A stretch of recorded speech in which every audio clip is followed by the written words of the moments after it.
14 వరకు 3 శోధనలు ఆయన ఎదుర్కొన్నాడు, ఒక 3 పరీక్షలు ఎదుర్కొన్నాడు. మనం 3 కూడా కవర్ చేయడానికి మనకి టైం సరిపోతుంది అనుకుంటున్నాను. వాళ్ళందరూ మెసేజ్ ఇచ్చినప్పుడు అరగంట అని చెప్పినప్పుడు బైబిల్ స్టడీ కూడా మాట్లాడడానికి ముగించారు కదా, అంతేనా? జవాబు చెప్పండి. మౌనం అర్థం చేయాలి. నేను అరగంటలో చేస్తాను ప్రయత్నం, కాకపోతే 5 నిమిషాలు ఎక్కువ తీసుకోవచ్చు. సరే,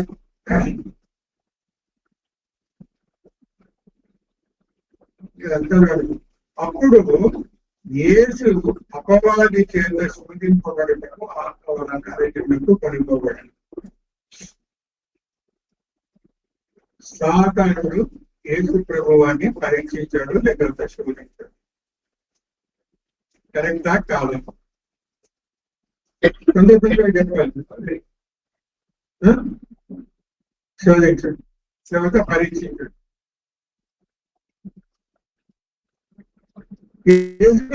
దేవుడు కదా, దేవుని ఎలా శోధించగలడు, ఎలా పరీక్షించగలడు?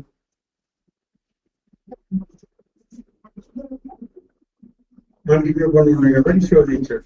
మరి అన్నప్పుడు నేను దైవ కుమారుడు అయితే అని ఎందుకన్నాడు? దైవ కుమారుడు తెలిసి మళ్ళీ ఎందుకు శోధించాలా? గమనించండి, అక్కడ ముందుగా అధ్యాయం యాక్చువల్లీ బైబిల్లో అన్ని కూడా ముందు రాసినప్పుడు ట్రాన్స్లేషన్ చేసినప్పుడు ఈ అధ్యాయాలు లేవు. మనకు అనుకూలంగా ఉండడానికి అధ్యాయాలు ఇవి మార్చుకుంటాం. అంటే చాలా పెద్దగా రాస్తే ఏమి కలకలేదు. సో మధ్య మధ్యలో కేవలం పారాగ్రాఫ్స్, చాప్టర్స్ లాగా వాళ్ళు తయారు చేశారు. ఇది కంటిన్యూషన్ 3వ అధ్యాయం. సో అక్కడ దేంతో మొదలవుతాం? ఇది దీనితో మొదలవుతాం. అది ప్రశ్న అర్థం చేసుకో. అప్పుడుతో మొదలుపెట్టాం. అప్పుడు యేసు అపవాది లేకపోతే సాతాను చేత శోధింపబడుటకు. ఎప్పుడు? అప్పుడు ఉన్నప్పుడు ఎప్పుడు? బాప్తిసం తీసుకున్న తర్వాత, లేకపోతే బాప్తిసం సమయంలో. బాప్తిసం తీసుకున్నప్పుడు ఏం జరిగింది? తర్వాత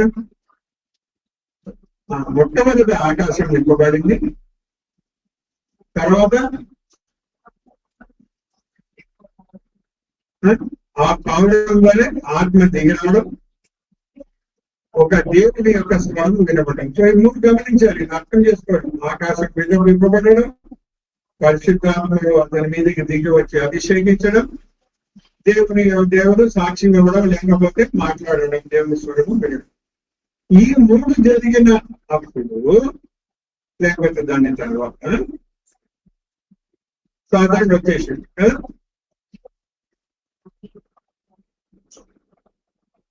సాధారణ వచ్చాడు. Answer to the point.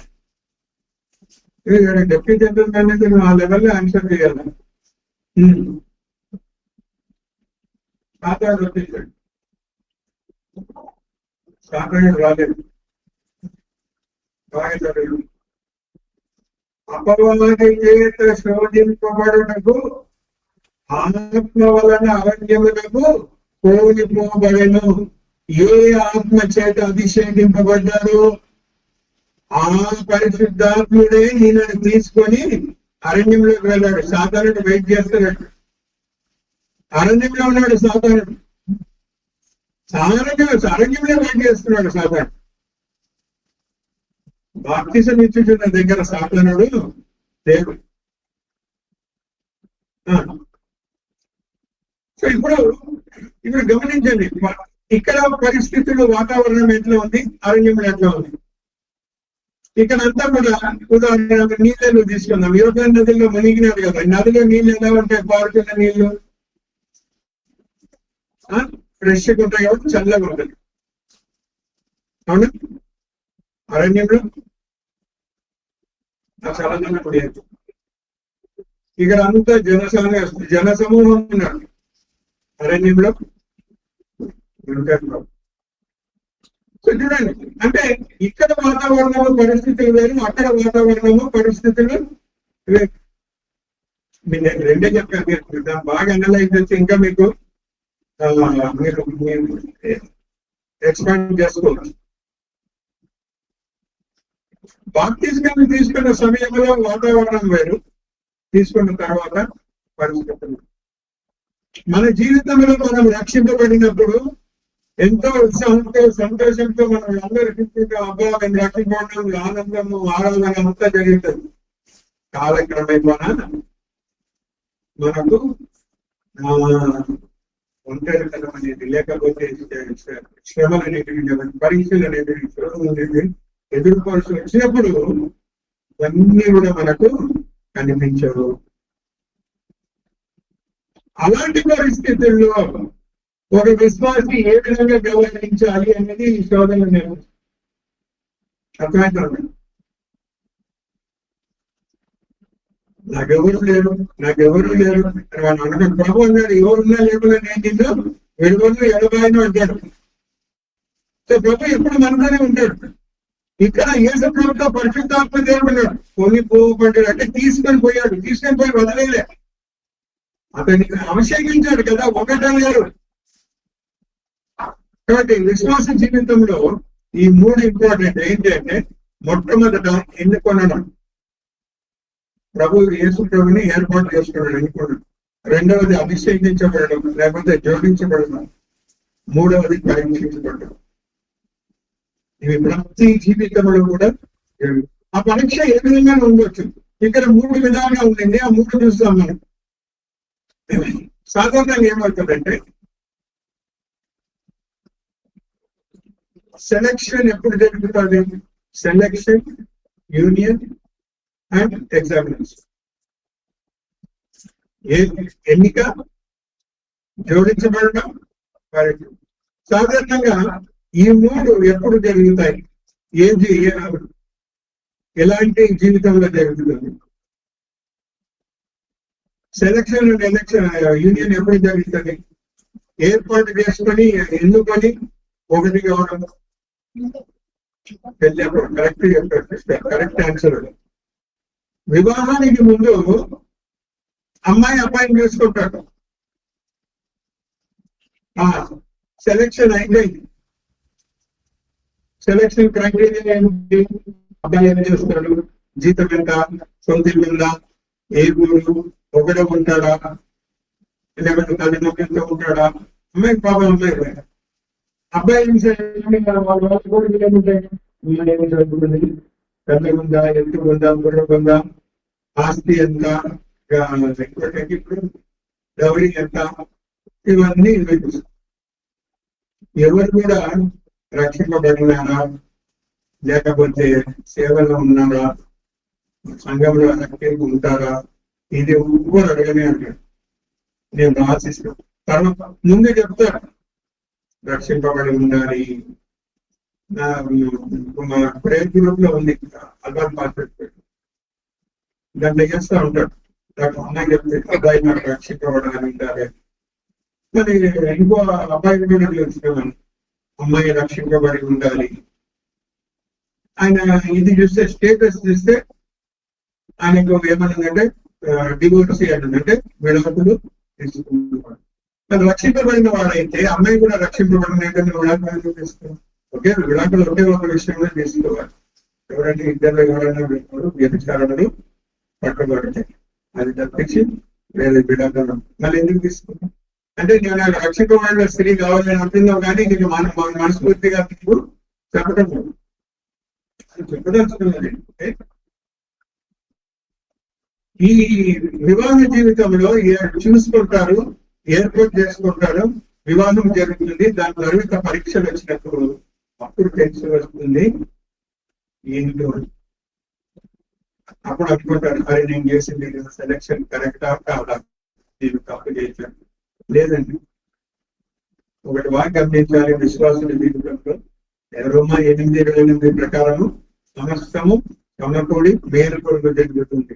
ఒకవేళ రాంగ్ అని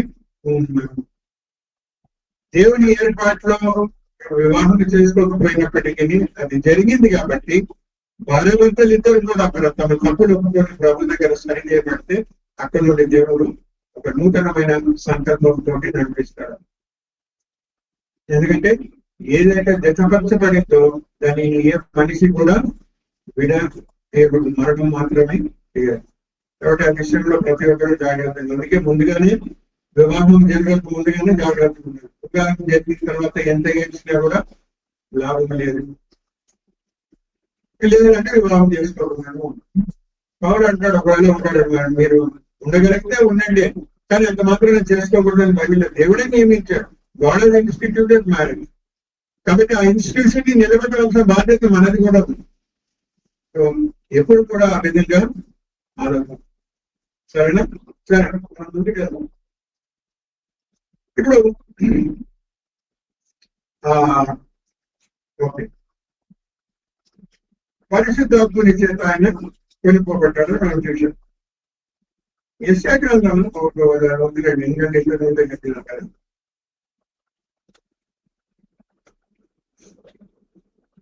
నేను మీరు అడగచ్చు, ఈయన ఎందుకు ఈ విషయంలో వివాహం గురించి చెప్పాడు, వివాహం ఇంక్లూడ్ చేసాడు. ఎగ్జాంపుల్ కంటే యేసు ప్రభువు వారు దేవుని కుమారుడై ఉండి పరీక్షించబడితే మనము పరీక్షించకుండా ఉండబడతాము. ఏ విధంగా యేసు ప్రభువు అన్ని విషయాలలో పరీక్షించబడ్డాడో మనం కూడా పరీక్షించబడాలి. అయితే ఇక్కడ ఒక ప్రశ్న వస్తుంది, ఏంటంటే ఆయన ఎందుకు పరీక్షించాలి? ఆయన దైవ కుమారుడు కదా, ఆయనలో పాపం లేదు కదా, ఎందుకు ఆయనను పరీక్షించాలి? సో ఎందుకు అని మీరు అనుకుంటున్నారు?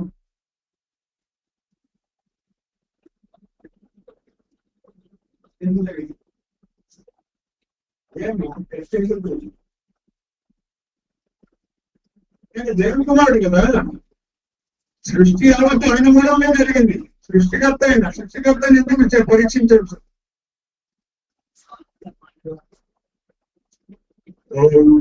శోధనలు పారిమాడు. హెబ్రీయులకు రాసిన పత్రిక 2వ అధ్యాయం 18 ఒకసారి చదవండి. తర్వాత 4వ అధ్యాయం 15వ వచనం. హెబ్రీయులకు రాసిన పత్రిక 2వ అధ్యాయం 18వ వచనం చదువుతారు. నాకు చదవట్లేదు. తాను శోధింపబడి శ్రమ పడ్డాను కనుక శోధింపబడు వారికి, అంటే ఈ విధంగా ఎవరైతే శ్రమ పడుతూ పరీక్షించబడతారో సహాయము చేయగలవాడై ఉన్నాడు. గమనించండి, ఆయన శోధింపబడ్డాడు కాబట్టి ఆయన సహాయము చేస్తాడంటే ఆయన ఒకవేళ మానవుని ఆయన శోధించబడి ఉండకపోతే దాని యొక్క ఇంటెన్సిటీ ఏంటో మానవునిగా తాను మాత్రమే అర్థం చేసుకొని అలాంటి పరిస్థితుల్లో ఉన్న వారికి సహాయం చేయడానికి ఆయన సంసిద్ధంగా ఉంటాడు. 4వ అధ్యాయం 15వ వచనం. మన ప్రధాన మనతో సతానుభవం లేనివాడు కాడు కానీ సమస్త విషయాలను మన వలనే శోధింపబడినను ఆయన పాపం లేనివాడిగా ఉంటాడు. ఇక్కడ గమనించండి, అంటే ఆయన మనలోనే శోధించబడ్డారు, మానవునిగానే శోధించబడ్డారు. ఆయన పాపము లేదు కనుక ఆయన ఆ శోధనను ఎదుర్కొనగలిగాడు. మనది పాపముతో కూడిన శరీరం కాబట్టి మనం ఒక పోరాటం జరుగుతుంది. ఏమంటారు? విశ్వాసమునకు శోధనకు పోరాటము జరుగుతుంది, పరిశుద్ధతకు అపవిత్రతకు పోరాటము జరుగుతుంది. ఈ పోరాటంలో ఆయన మనల్ని చూస్తూ ఏం చేస్తాడంట? అక్కడ ఏమని రాబడింది? సాయం చేస్తాడు. కరెక్ట్. సాయం చేయకముందు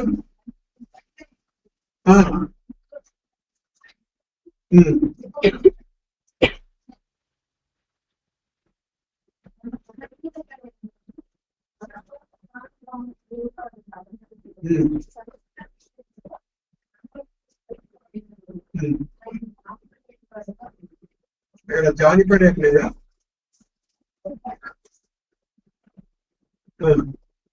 సో మనల్ని కనికరించడానికి, మన ఎవరైనా జాలి పడడానికి, మనకు సహాయం చేయడానికి ఆయన అన్ని విషయాలలో శోధించుకుంటారు. యాకోబు పత్రిక 1వ అధ్యాయం 10వ వచనం. యాకోబు పత్రిక 1-13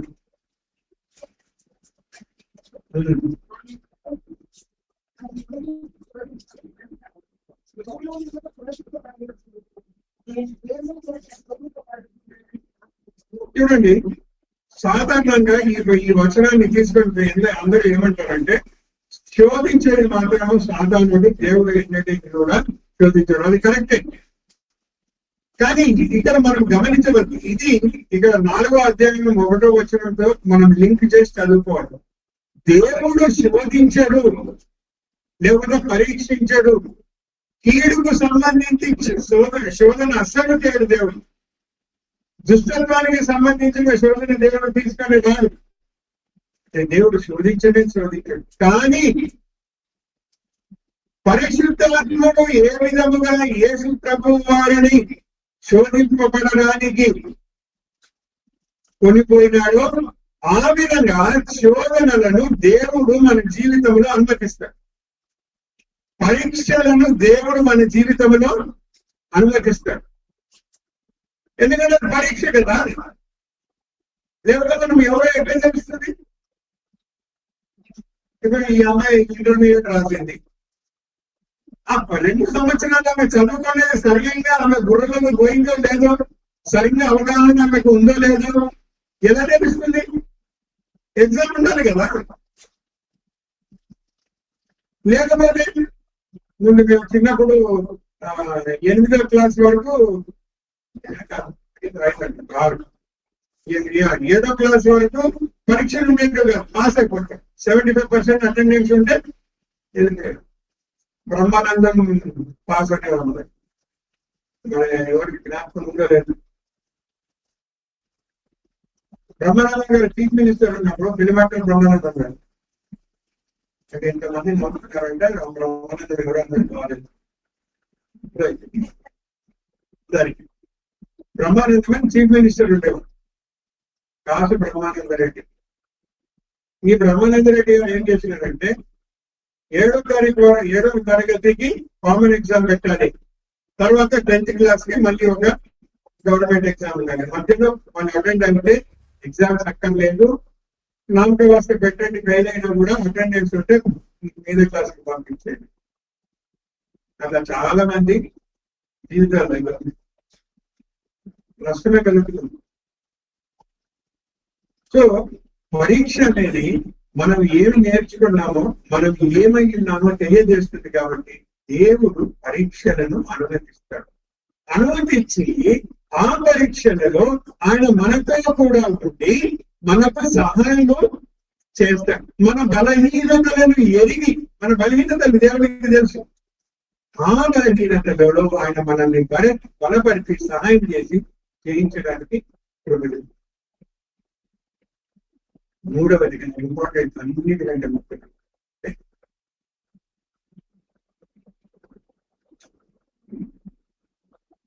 ఇప్పుడు ఈ యొక్క భూమి ఆకాశం ఎవరి అధీనంలో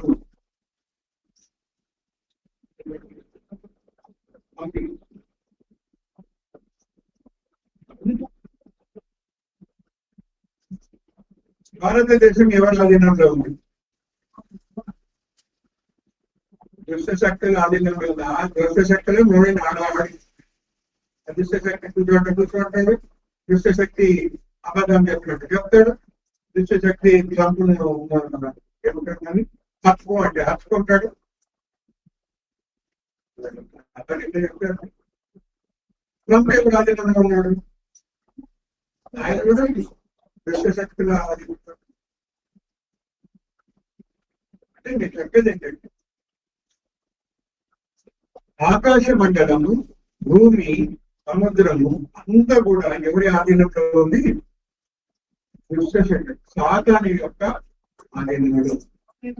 లోకానికి అధిపతి వాడు, లోకానికి రాదు, పరలోకానికి రాజు కావాడు. ఎప్పుడు వాడు లోకానికి రాజయ్యాడు?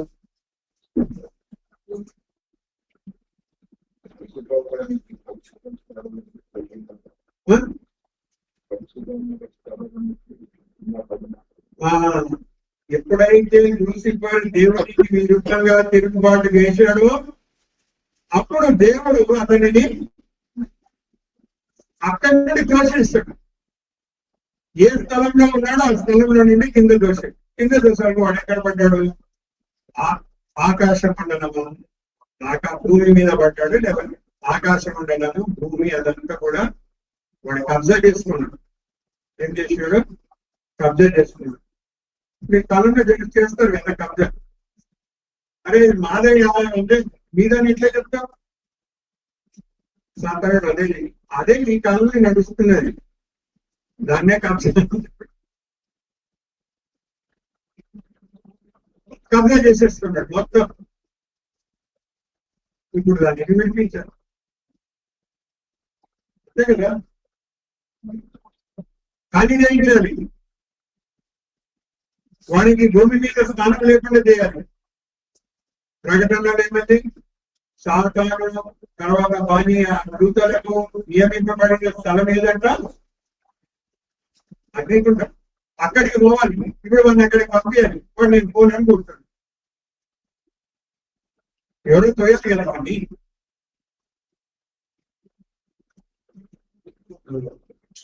దేవుడు ఏం చేశాడంటే దానికి తర్వాత ఈ యొక్క సాతాను రాజ్యము తీసివేయబడి పరలోక రాజ్యం రావాలి. యోహాను చేసిన ఇది ప్రచారం ఏంటి? పరలోక రాజ్యాన్ని సమీపించిందని మారు మనసు పొందుడి. తర్వాత మారు మనసు పొందుడి పరలోక రాజ్యాన్ని సమీపించిందని. అంటే మారు మనసు పొందిన వాళ్ళు ఏమవుతారు? పరలోక రాజ్య సంబంధిలో ఉంటారు. ఆ పరలోక రాజ్యానికి వారసులు. ఇప్పుడు పరలోక రాజ్యము భూమి మీద స్థాపించబడాలి అంటే భూమి మీద ఉన్న దుష్ట రాజ్యము, దయాల రాజ్యం ఉండకూడదు. 1000 ఏళ్ల పరిపాలనలో యేసు ప్రభు వారు ఈ భూమి మీద తన పరిపాలన పెడతారు, తన రాజ్యాన్ని స్థాపిస్తాడు కదా. ఆ రాజ్యాన్ని స్థాపించిన తర్వాత దానిని ఏలడానికి ఆయన రాజులకు రాజుగా ఆల్రెడీ నియమించబడ్డాడు, అభిషేకించబడ్డాడు. ఇప్పుడు అనుకోదు, నా దగ్గర ఒక కారు ఉంది. ఆ కారు నేను ఏం చేస్తాను? లోకేష్కి ఇస్తాను. కానీ ఆ కారుని లోకేష్ వాడాలి అంటే ఏం వచ్చి ఉండాలి? డ్రైవింగ్ వచ్చి ఉండాలి కదా. అంటే నేను స్కూటర్ని నడిపిస్తాను, నాకు కారు ఇవ్వమంటే నడుస్తుందా? కార్ డ్రైవింగ్ వచ్చి ఉండాలి కదా.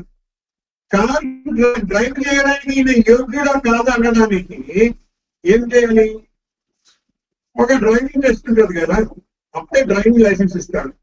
అదేవిధంగా యేసు ప్రభు వారు పరీక్షించబడడంలో ఉద్దేశం ఏమిటంటే రాజులకు రాజుగా ఈయన అభిషేకించబడ్డాడు. తాను రాజ్యం స్థాపించినప్పుడు దానికి ఆయన యోగ్యుడా కాదా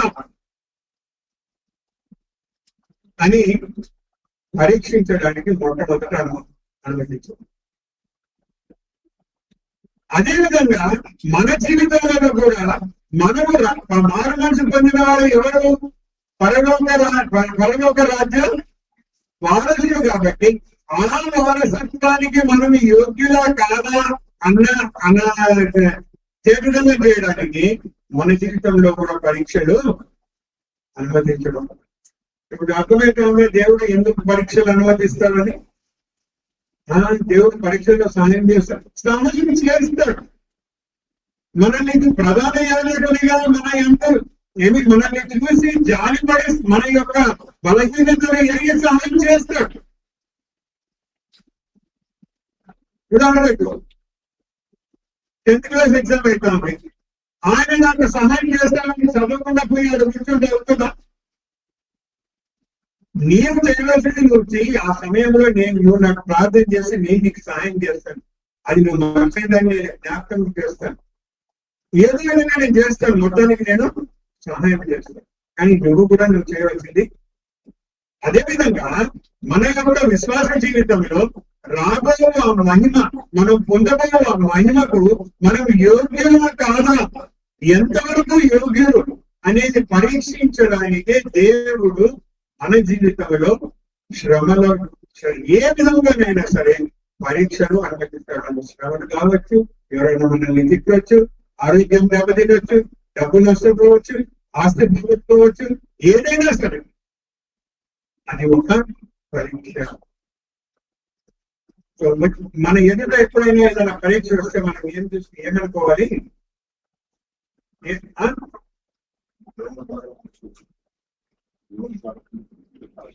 నా ముందున్న మహిమ, అందుకే పౌలు గారు అంటారు, రెగ్యులర్ గ్రాఫిక్ పత్రిక 12వ మన విశ్వాసమునకు కర్త అయినా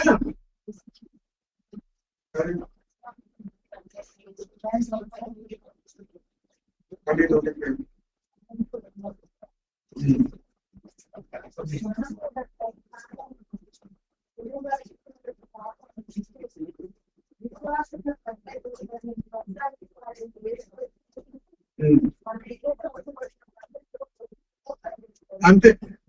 ఓపికతో, ఓపిక ఎంతో అవసరం. కాబట్టి మన ముందు యేసు ప్రభు మహిమ, ఆ మహిమను ఆయన కైవసం చేస్తున్నాడు, తను జయించాడు. మనం కూడా మన పరీక్షలను జయించి మన ముందున్న ఆ యొక్క మహిమను పాల్పొందడానికి దేవుడు మనతో కూడా సహాయము చేస్తున్నాడు. సరే, రెండవ వచనం వచ్చేవరకు ఏమైంది? 40 దినములు 40 రాత్రులు ఉపవాసంగా ఉండిన పిమ్మట ఆయన ఆఖరి కొనగా ఆశీర్వాదకుడు ఆయన యుద్ధకు వచ్చి, ఇప్పుడు గమనించండి, అప్పుడు వచ్చాడు. ఎప్పుడు? ఆయన ఉపవాసము ఉండిన తర్వాత 40 దినాలు 40 రాత్రుల తర్వాతనే శోధకుడు వచ్చాడు, అంతకుముందు రాలేదు.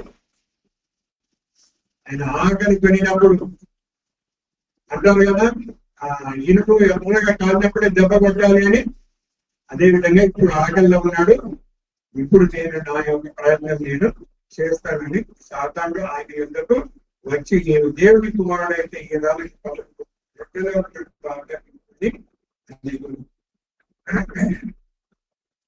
మొదటి పరీక్ష రాళ్ళను రొట్టెలుగా మాట్లాడు. రొట్టె అనేది బేసిక్ గా ప్రతి వ్యక్తికి కూడా, రొట్టె అంటే ఇక్కడ ఏమన్నా అర్థము? భోజనం. రొట్టె అంటే రొట్టె గోధుమ రొట్టె, జొన్న రొట్టె అని కావాలి. వాళ్ళు సాధారణంగా వాళ్ళు ఎవరి రొట్టెలు తినేవారు అని అందరికీ ఆధారం చేసుకుని సాధారణ కూడా వాళ్ళ టోపోగ్రఫీకి అనుకూలంగా ఏమన్నాడంటే రాళ్ళని రొట్టెలు చేసుకోవాలి, లేకపోతే ఈ మన్నుని అన్నం చేసుకోవాలంటే వాడు మనకి తెలియదు. సో ఇప్పుడు ఆయన ఉన్నదనే రాయిని రొట్టెలుగా. ఈ రొట్టె అనేది లేకపోతే ఇది భోజనం, ఇది మనం జీవించడానికి ఎంతో అవసరమైంది. మానవునికి జీవనానికి సంబంధించి 3 ముఖ్యమైనవి. ఏంటవి? తిండి, ఓకే, గాలి నీరు తిండి కిందిగా వస్తుందా? గాలి నీరు తిండి బట్ట. అదే ఇది మీకు కావాలి, రోటీ కపడా, రొట్టెలు, బట్టలు, ఎక్కడ పోయింది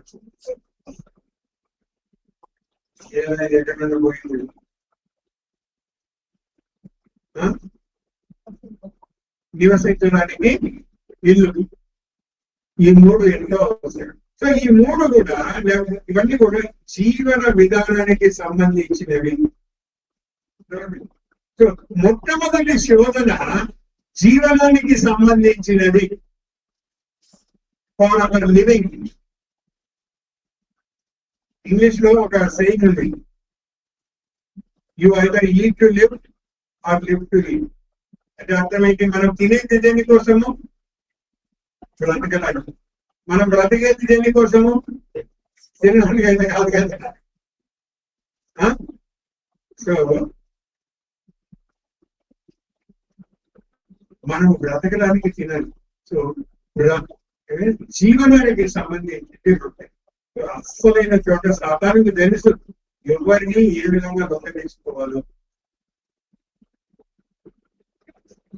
వెళ్ళి చేయకూడదు. అప్పుడు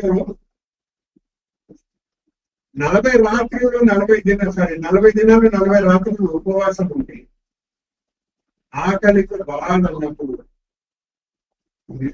ఏం తప్పేమండి? దేవుని కుమారుడే కదా, చేసుకొని తిన్నాడు. కానీ యేసు ప్రభువు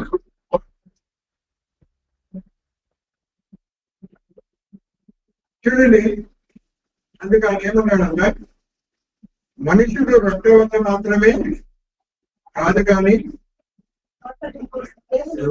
నోట నుండి వచ్చే ప్రతి మాట వలన జీవించడమే ఆయన చెప్పింది. సో జీవనానికి సంబంధించి రొట్టె కాదయ్యా అనే సాధారణతో మాట్లాడారు. ఇక్కడ మనం తెలుసుకున్న సత్యాలు కాదు.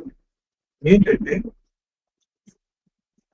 40 దినాలు 40 రాత్రులు యేసు ప్రభువు వారు ఉపవాసం ఉన్నది వాస్తవమే. కానీ ఆయన శారీరకంగా ఉపవాసము ఉంటూ ఏమన్నాడు?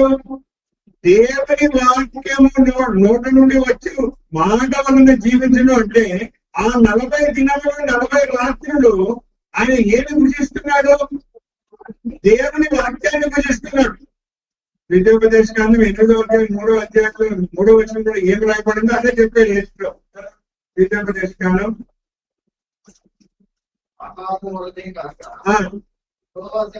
ప్రతి మాట వలన అణచి నీకు ఆకలి కలగలేదు. ఇవే కానీ శిక్షణలే కానీ ఎన్నో జరిగిన పనులతో నేను పోషించాను. చూడండి, ఇక్కడ యేసు ప్రభు గారు ఏం చేశారంటే ఈ 40 దినాలు 40 రాత్రులు ఆయన శరీరం యొక్క అవసరాలను తగ్గించుకొని ఆత్మీయ అవసరాలను పెంచుకున్నాడు. అర్థమైందా? శరీర అవసరాలను, జీవనానికి సంబంధించిన అవసరాలను తగ్గించి ఆత్మ సంబంధమైనటువంటి అవసరాలను పెంచుకుంటూ పోయాడు. దేవుని వాక్యాన్ని భుజిస్తూ పోయాడు. రెండవది ఏంటంటే యేసు ప్రభు వారు దీని వలన ఇంకొకటి మనకు బోధ ఏం చేస్తున్నాడంటే, నేను వచ్చింది శరీర అవసరాలు తీర్చడానికి కాదు, ఆత్మ అవసరాలు తీర్చడానికి. అందుకే మొట్టమొదటిగా మనిషికి నేను అదే అనేది ఆత్మీయంగా స్వస్థపరచబడాలి, ఆత్మీయంగా పునరుద్ధరణ జరగాలి. అప్పుడే నెక్స్ట్ శరీరానికి దగ్గరకు. ఒక వ్యక్తి రక్షింపబడకుండా ఉంటే దేవుడు అతనిలో కార్యం చేయడానికి చాలా కష్టం.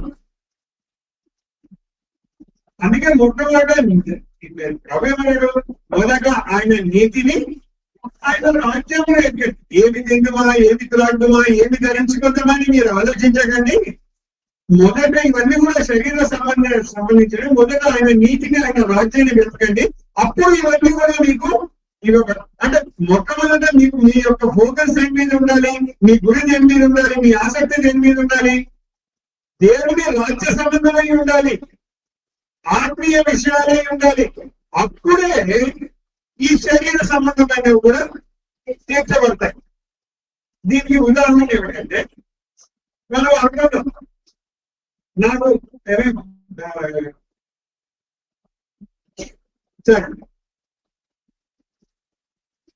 రొట్టె తినాలి, ఏం తినాలి? రొట్టె. అది శరీర సంబంధం. దానికి ప్రాముఖ్యత ఇవ్వకుండా దేవుని వాక్యానికి ప్రాధాన్యత ఇస్తున్న సమయంలో అది నేను భుజిస్తూ ఉంటే, రొట్టె లేకపోయినా కూడా నేనేమనుకుంటాను, పోనీ ఇది లేక రొట్టె ఉంది, రొట్టెలోకి మాంసం కూర కావాలి, లేకపోతే చేపలు కూర కావాలి. అది లేదు, పచ్చడి ఉంది, అందరూ పచ్చడితోటి సర్ది పెట్టుకుంటుంది. అర్థమైతే ఉందా? శరీర సంబంధమైన వాటికి ప్రాధాన్యత ఇవ్వకుండా ఆత్మ సంబంధమైన వాటికి ఇస్తే ఉన్నదానితో మనిషి తృప్తి పడడం నేర్చుకుంటాడు. ఎందుకంటే మనిషికి తృప్తి అనేది ఉండనే ఉండదు. ఒక మాస్టర్ గారికి ఆయన అప్పుడప్పుడు మా ఇంటిని విజిట్ చేసేవాడు. ఆయన ఇప్పుడు లేరు, ప్రభుత్వం తింటే చాలా మంచి సేవ చేశాడు. సో నేను సెలవులో వచ్చినప్పుడల్లా ఆయన కలిస్తే ఆయన అనేవాడు, బ్రదర్ నేను ఇంటింటిని దర్శిస్తున్నాను, బస్సులో వెళ్ళదు స్వామి, నాకు సైకిల్ ఉండే బాగుంటుంది, ప్రార్థన చేయండి బ్రదర్. సో మాస్టర్ గారు ప్రార్థన చేయండి అన్నారు. అర్థమైంది, తెలుసు. సో సరే దేవుడు ఏం చేశాడు, ప్రార్థనలు విని ఒక సైకిల్ ఇచ్చాడు. సైకిల్ ఇచ్చిన తర్వాత ఆ మాస్టర్ గారు ఇంకా నెక్స్ట్ ఇయర్ నేను వచ్చినప్పుడు, బ్రదర్ ప్రభు నాకు సైకిల్ ఇచ్చాడు అన్నాడు. ఒక స్కూటర్ ఉంటే నేను తొందరగా ఒక దినంలో 2-3 బదులు ఒక ఇళ్ళలో 4 దర్శనం చేస్తాడు. సరే దేవుడు ఆయన ప్రేమించి ఏం చేశాడు, స్కూటర్ ఇచ్చాడు. తర్వాత సంవత్సరం కలిస్తే ఆయన బ్రదర్ నేను ఒక్కరోజు నేను నా భార్య పోవడం కష్టమైపోతుంది, వర్షం వస్తుంటది, కాబట్టి మాకు కారు ఉంటే మాకు ఆ కారు నుంచి ప్రార్థన చేయండి. దేవుడు అనే గానే ఇచ్చాడు. సార్ చెప్పదలుచుకోలేదు ఏంటంటే మనిషికి తృప్తి అంటూ ఉండదు. కానీ ఎప్పుడైతే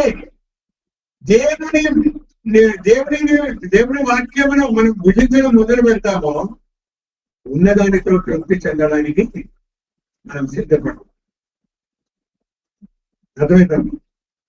సో ఇక్కడ ఏమైపోయిందంటే ప్రభు ఏం చెప్తున్నాడంటే, నాకు ఇవి అన్ని సెకండరీ, నేను వచ్చింది ఒక ఆత్మీయ రాజ్యాన్ని స్థాపించడానికే కానీ శరీర సంబంధమైన వాటిని ఎంకరేజ్ చేయడం. ఎందుకంటే అవన్నీ కూడా ఉంటాయి, పోతాయి, కృషించిపోతాయి.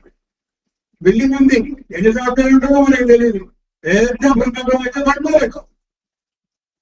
మనకి చూసినాం కదా, బిల్డింగ్ గుర్తుపోయి చెప్పలేము ఇప్పుడు. కాబట్టి ఏది శాశ్వతం కాదు, కానీ దేవుని వాక్యం శాశ్వతమైంది. కాబట్టి దాని గురించి నేను ఈ లోకంలోని వచ్చాను అని చెప్పాను. తర్వాత మూడవది మనం తెలుసుకోవాలి ఏంటంటే, అసలు మూడవది నాలుగు ఏంటంటే, ప్రభు ఏమన్నాడంటే ఇరుకు మార్గమున ప్రవేశించుడి అన్నాడు. సో పరీక్ష అనేది ఇరుకు మార్గం. ప్రభు అనుమతించింది అంతే. ఎందుకంటే ఆ ఇరుకు మార్గంలో ఆయనకు విశాలత చూపించాలి. మనము విశాల మార్గంలో పోతే అది నరకానికే పోతుంది. కాబట్టి ఇరుకు మార్గమున ప్రవేశించడము ఈ యొక్క పరీక్ష కూడా ఇరుకు మనం ఇరకాదంలో పెట్టేసినాం అంటారు కదా, అలా మనం ఇరుకు మార్గంలో సహాయము చేస్తున్నాం. ఇక్కడ సాతాను యేసు ప్రభుతో మాట్లాడుతున్నప్పుడు మాట్లాడారు. ఏమన్నాడు? చదవండి.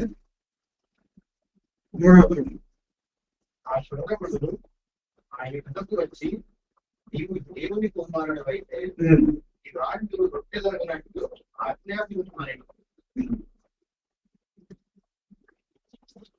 గమనించండి, అసలు ఎందుకు అనాల్సి వచ్చింది ఈ మాట? చాలా తెలుగుగా ఇది కంట్రోల్లో పెట్టండి. నీకు అవసరం ఏంటి? భోజనం. ఆవిడ భోజనం కంటే కాబట్టి నువ్వు మార్చుకో. సరే బాబు, ఈ రొట్టెల్ని నువ్వు శక్తివంతుడు కదా, నువ్వు ఈ రొట్టెల్ని నువ్వు సృష్టికర్తావు కదా, ఆ రాళ్ళని రొట్టెలుగా చేసి తినమంటే కానీ వాడిన మాట ఏంటి అక్కడ? నీవు దేవుని కుమారుడు అయితే అంటే ఛాలెంజ్ అనమాట. ఓ నువ్వు నిజంగా దేవుని కుమారుడు అయితే అసలు ఆ మాట అనువలసింది ఎందుకు వచ్చింది?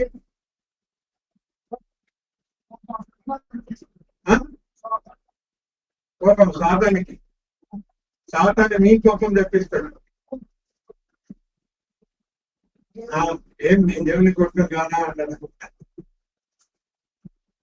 గమనించండి, ఈ శివదనికి 40 దినాలు 40 దినాలు దేవుడే అన్నాడు అన్నమాట. ఏమని? ఈయన నా ప్రియ కుమారుడు, ఈయన నేను అనండి. దేవుడు ఒక సాక్ష్యం ఇచ్చిన తర్వాత ఇప్పుడు సాతానుడు యేసు ప్రభు సృష్టికర్త అయిన దేవుడితో ఏమంటున్నాడు? ఇంతవరకు ఆయన నీ తండ్రి చెప్పినాడు కదా ఆయన కుమారుడని, నువ్వు నిజంగా ఆయన కుమారుడు అయితే ఈ రొట్టెల్ని అసలు కూడా చేసి ఈ కుమారుడి గాన భలే తెలివిగా ఏం చేస్తాను. సాధారణ యొక్క తెలివి ఎవరికి లేదు. అనుకోబాక నేను వాటికి తెలివి తెలివి మాట్లాడలేదు. సాధారణ యొక్క తెలివి ఎవరికి. ఇప్పుడు ఈ మాట అనడం ద్వారా ఆయన ఏం చేస్తున్నాడంటే, ఈ రాళ్ళను రొట్టెగా మార్చకపోతే నేను దేవుడి కుమారుడు కాదు అంటే దేవుడు చెప్పింది అబద్ధం. సాతాను యొక్క మెయిన్ ఉద్దేశం ఏంటి? దేవుణ్ణి అబద్ధికుడికి తేడు. అసలు అబద్ధికుడు వీడు, అబద్ధికుడు వీడు దేవుని అబద్ధికుడిని చేయాలని ప్రయత్నం చేస్తాం. అందుకే ఏదో ఏం చేసినాడు? ఇది నిజమా?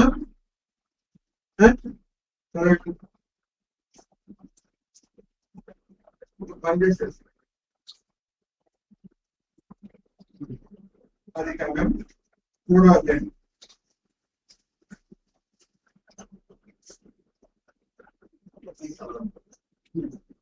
ఈ కోటలో దేవుడి దగ్గర అని అడిగాను. అసలు ఆమె జవాబు ఇచ్చినప్పుడు దేవుడికి చావనే చావదు అంటే ఏం చెప్తున్నాడు? సాతానుడు అబద్ధాలు చెప్తున్నాడు. కానీ తన యొక్క మాట ద్వారా ఏమి ప్రయత్నం చేస్తున్నాడు? తన అబద్ధం చెట్టు ఏం ప్రయత్నం చేస్తున్నాడు? చేస్తానని నేను చాలా అంటే ఆయన చెప్పింది ఆది నుండి వాడు చేస్తున్నది ఒకటే పని. ఏమి? దేవుని అబద్ధికుడు చేయాలి. లోకమంతటికి కూడా దేవుడు అబద్ధికుడని చూపించాడు. మనలో కూడా వాడు ఎవరైనా చేస్తాడు. మనం చెప్పే అబద్ధాలన్నీ కూడా దేవుని అబద్ధికుడు చేస్తాడు. వాడికి నేను అబద్ధం చెప్తే ఎవరు అబద్ధికుడు అవుతాడు? దేవుడు అబద్ధికుడు. అబద్ధాలు దయచేసి దేవుడు ఊరికే ఉండండి. నువ్వు తిన్నావా లేదా? నేను తల్లిదండ్రులు పిల్లల్ని నువ్వు తీసినావా లేదా? కొంతమంది జవాబు చెప్పారు. అప్పుడు వాళ్ళని ఏమంటాను? జవాబు చెప్తున్నాడండి చిన్నపిల్లలు. మౌనంగా ఉండి అంగీకరించడం బెస్ట్. కొంతమంది జవాబు చెప్తారు.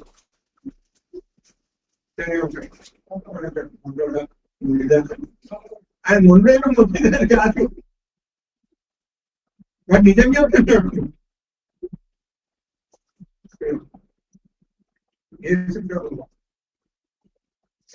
దేవుని అబద్ధికుని. ఇప్పుడు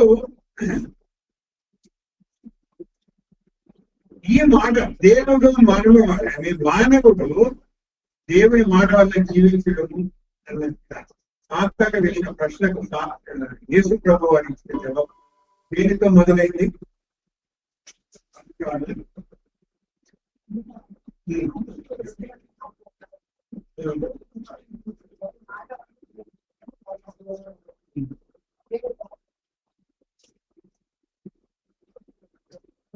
వాళ్ళని రొట్టెలుగా మార్చడం అనేది ఒక సూచన. మీరు దేవుని కుమారుడైతే సూచక క్రియ చేయగలిగిన సామర్థ్యం. కానీ ఆయన ఏమన్నాడు? అందుకు ఆయన మనుష్యుడు రొట్టె వలన మాత్రమే కాదు కానీ దేవుని నోట నుండి వచ్చిన ప్రతి మాట వల్ల జీవించునని వ్రాయబడి ఉన్నదని గమనించండి. శోధన వచ్చినప్పుడు, పరీక్ష వచ్చినప్పుడు యేసు ప్రభు దేనిని ఆసరాగా తీసుకున్నాడు? వాక్యాన్ని ఆధారం చేసుకున్నాడు. వాక్యం యొక్క సహాయాన్ని తీసుకున్నాడు. వాక్యం మీద సంపూర్ణమైన విశ్వాసం ఉంచాడు. మన జీవితాలలో కూడా ఎలాంటి సమస్య వచ్చినప్పుడు వాక్యములకు మనం అంటే వాక్యం మీద ఆధారపడాలి. వాక్యంను ఆశ్రయించాలి. We need to take shelter of the word of God. నోరు మూసుకుంటాడు, శోధన పెరిగిపోతుంది, అభిమానం పెరిగిపోతుంది, కష్టానికి పరిష్కారం కూడా దొరుకుతుంది. అదే వాక్యం చదవాలి.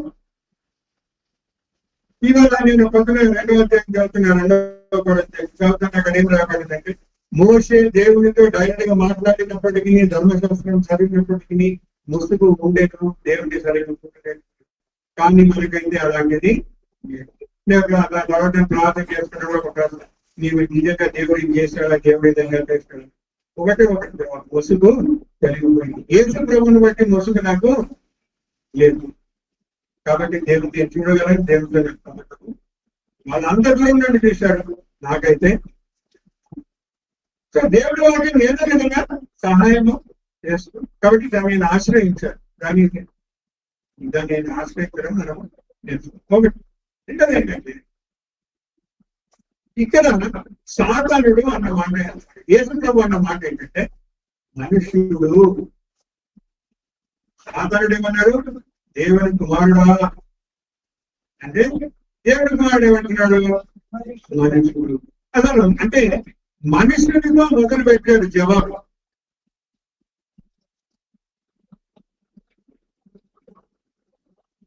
అక్కడ యేసు ప్రభు ఏం చెప్తున్నాడంటే, సాతానా నీవు నన్ను దేవుని కుమారుడు అంటున్నావు, నాకు ఆ శక్తి ఉంది, కానీ నేను చెయ్యను. నేను ఇప్పుడు మనిషినిగా నీకు జవాబిస్తున్నాను. నేను నీకు మనుషునిగా జవాబిస్తున్నాను. నేను ఇక్కడ ఒక మనిషిని స్థానంలో ఉన్నా. సాధారణ అంటున్నాడు, నీవు సృష్టికర్తవు కాబట్టి నువ్వు దేవుని కుమారుని స్థానం తీసుకో. యేసు ప్రభు అంటున్నాడు, నాకు దేవుని కుమారుని స్థానం వద్ద, నాకు మానవుని స్థానం కావాలి.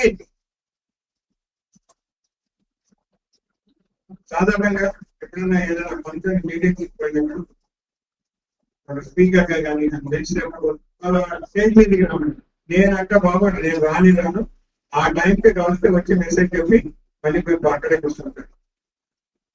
కొంతమంది వాళ్ళ మమ్మల్ని మీది వరకు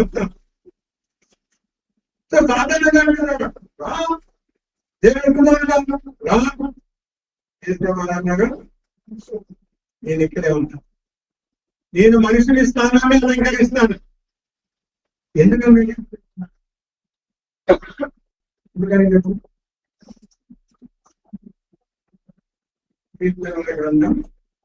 5వ అధ్యాయం 5వ అధ్యాయం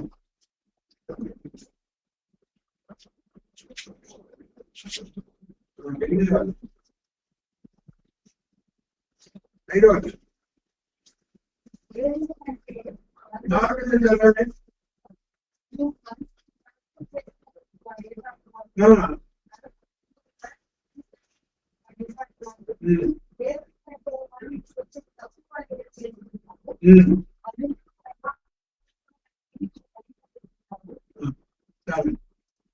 ఏమంటున్నాడు?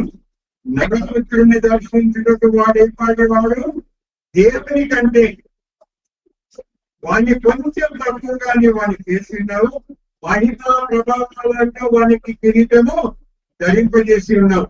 గమనించండి, మహిమా ప్రభావాలు ఉన్న కిరీటమును ఎవరికి ధరింపజేశాడు? మంటి నుండి తీయబడిన మనుషునికి, మంటి నుండి చేయబడిన మనుషునికి మహిమా ప్రభావములు ప్రభు ఇచ్చాడు, సిద్ధపరిచాడని చెప్పి. మనుషుడు లేకపోతే నేను దేవుని కుమారుని స్థానాన్ని తీసుకోకుండా మనుషుని యొక్క స్థానాన్ని, మానవుని యొక్క స్థానాన్ని నేను అలంకరించుకోవాలా అని ఎందుకు అనుకుంటున్నాను? సాధారణ అంటే సాతాను ఎవరికి భయపడతాడో తెలుసు. సాతాను ఎవరికి భయపడతాడు?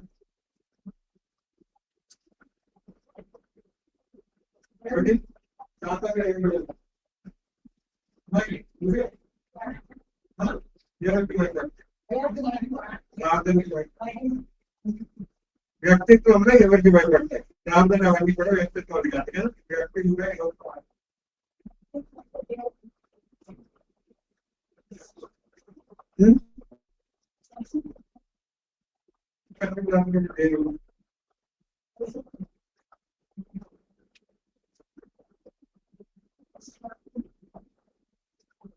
ఇప్పుడు ఇప్పుడు నాకంటే ఒక వయసులో పెద్దవాళ్ళు ఉంటారు అనుకోండి, లేకపోతే నాకంటే సత్యమంతుడు ఉంటాడు, నేను ఏమైనా అనగలను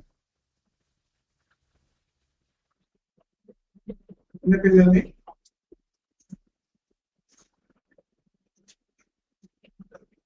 అనలేదు, కోపలేదు,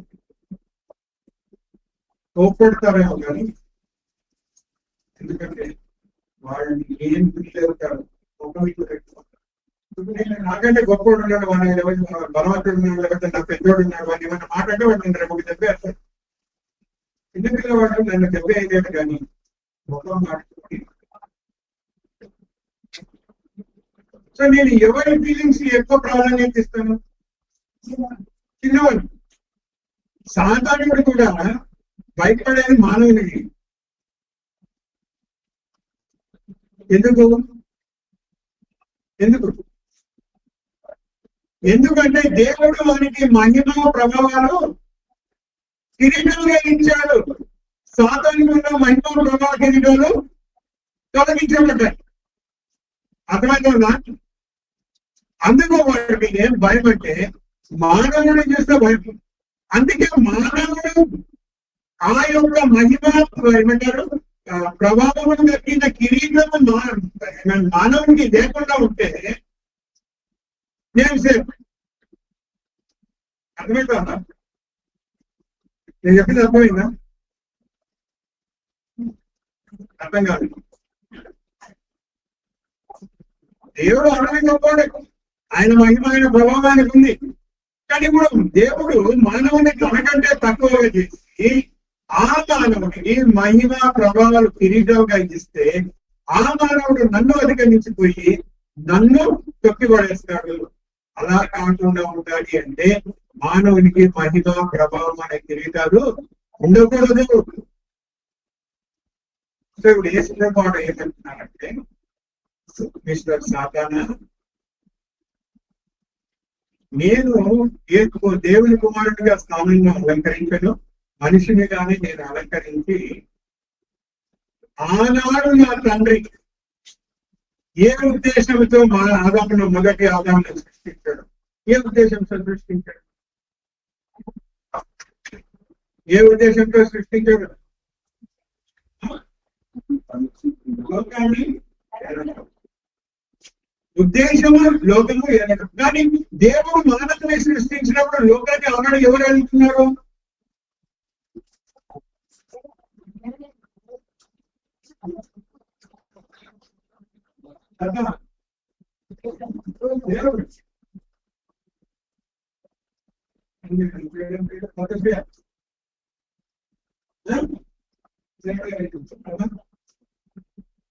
ఎవరైతున్నారు? ఇప్పుడే చెప్తున్నాను. వాడు అక్కడి నుండి వెళ్ళిపోయి వాడు ఏం చేశాడు? సాధారణ మొత్తం గట్ల వేసేసుకోగలరు కదా. లూసిఫర్ అక్కడి నుండి వెలుగొట్టబడినప్పుడు గట్ల వేసేసుకున్నాడు. సో ఎవరి పాలనలో ఉంది, ఎవరి అధికారంలో ఉంది, ఎవరి ఆధిపత్యంలో ఉంది? ఆకాశ మండలంలో సాతాను ఆధిపత్యం, నీ జలముల సాతాను ఆధిపత్యం, భూమి సాతాను ఆధిపత్యం. కానీ దేవుడు ఆ పరిస్థితులలో దేవుడు మానవుడిని సృష్టించి ఆదామును సృష్టించి నీవు ఆకాశములో జలములను భూమిని ఏదమన్నాడు స్వతంత్రించడం. అదే ఒకడు ఏదుంటే నువ్వు ఏదో అంటే అర్థం ఏంటి? వాడు ఏం కావాలి? వాడు వెనకబడాలి. సో దేవుడు ఆదామును సృష్టించినప్పుడు నీవు అది ఎక్కడ జరుగుతుందో అని మోసంతో నీవు ఆదాముని మోసం చేసి కార్యం జరగకుండా చూశావు. ఇప్పుడు నేను కడపకి ఆదాముగా నేను మానవునిగా వచ్చి దేవుడు ఏమి కోరుకున్నాడో అది ఇప్పుడు చేయబోతున్నా. అర్థమైందా చెప్పింది? రాజు అర్థమైందా? ఆదాము వాడిపోయాడు. నేను దేవుడి వాటిని ఆదాయం చేసుకొని నిన్ను నేను జయించి దేవుడు ఏమి కోరుకున్నాడో అని నేను జరిగిస్తాను. నిన్ను ఇక్కడి నుండి నేను వెళ్ళగొడతాను. దేవుని విధానం దేవునికి ఉంది, ఆ విధానంలో వెళ్ళగొడతాను. వెళ్ళగొట్టబడినప్పుడు యేసు ప్రభు వారి జీవితాన్ని చూస్తే జయించింది సాతానుడే అనుకుంటాం. కానీ కొలెసిన గారి పత్రికలు ఏం రాయబడింది? సాతానుడు వారి శక్తులను మహాటముగా కేవలం జయము పొందాడు. ఇది మొదటి శోధన యొక్క ప్రాముఖ్యత. మంచి రొట్టె వలన మాత్రమే కాదు, దేవుని వాక్యం వలన. ఆ వాక్యాన్ని మనం ఆధారం చేసుకుంటే మనం కూడా యేసు ప్రభు వారి వలె చేద్దాం. ఓడిపోవచ్చు. ఓడిపోయినప్పుడు సాతాను వచ్చి కృష్ణవా ఓడిపోయినాడు. అప్పుడు యేసు ప్రభు అంటాడు, నేను జయం పొందిన కదా, ఆ జయాన్ని నేను వాళ్ళకి ఇస్తాను, నేను ఓడిపోతాను. అర్థమైందా? సో అట్లానే మనం ఓడిపోకూడదు. ఎందుకంటే మనం ఓడిపోతే పర్లేదు, నోట్లో ఆల్రెడీ యేసు ప్రభు జయించాడు, ఆ కార్యం జరగబోతుంది. కానీ మనుగడలో ప్రవేశించినప్పుడు ఓడిపోయిన దానిని బట్టి మహిమ ప్రభావం కిరీటం యొక్క తగ్గిపోతుంది. అంత మహిమలో ఉండదు.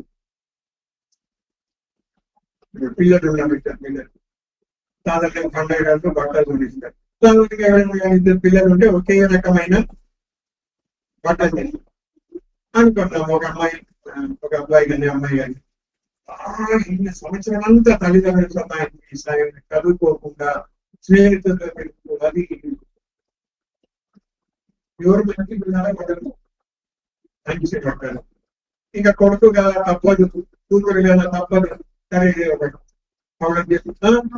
మంచిది నాకే ఇట్లాంటిదా క్రీస్తు న్యాయపీఠం దగ్గర అదే జరగబోతుంది.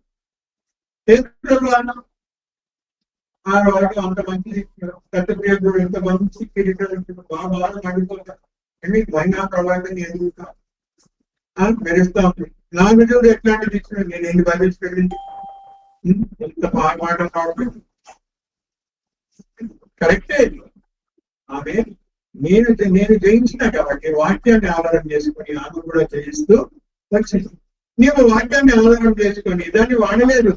ఆ బుద్ధి లేని దాపిడి వల్ల పోయి దాచిపెట్టేసుకో. ఎప్పటికప్పుడు ఎప్పుడు కూడా ఉంటుంది, ఎప్పుడు చెప్పు ఉంటుంది. నాకు చెడ్డ పేరు చేస్తూనే ఉంది.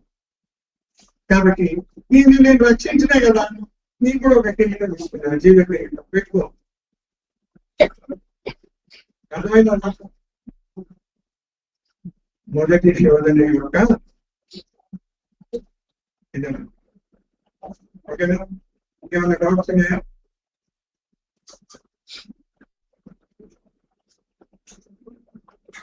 ఇంకా చాలా మంది నేను చెప్పలేదు. దయ్యములు ఎందుకు ఆయన ఇది అంటే దేవుడికి వాడంటే దయ్యం పొందే యోహాను పత్రికలో అంటాడు, దేవుని ఆత్మక అనేది దేవుడు మనిషి రూపంలో వచ్చినాడని ఒప్పుకోదు అని. ఇవన్నీ చాలా ఉన్నాయి కానీ నేను చెప్పదలుచుకోలేదు, టైం అయిపోయింది. నేను కూడా మిగిలిపోయి ఉంటుంది. నేను చెప్తే ఏం చేస్తున్నాను కదా, ముగించలేకపోయింది. నేను అవ్వదు ఇక్కడ అయిపోయింది. సరేనా? చెప్తాను.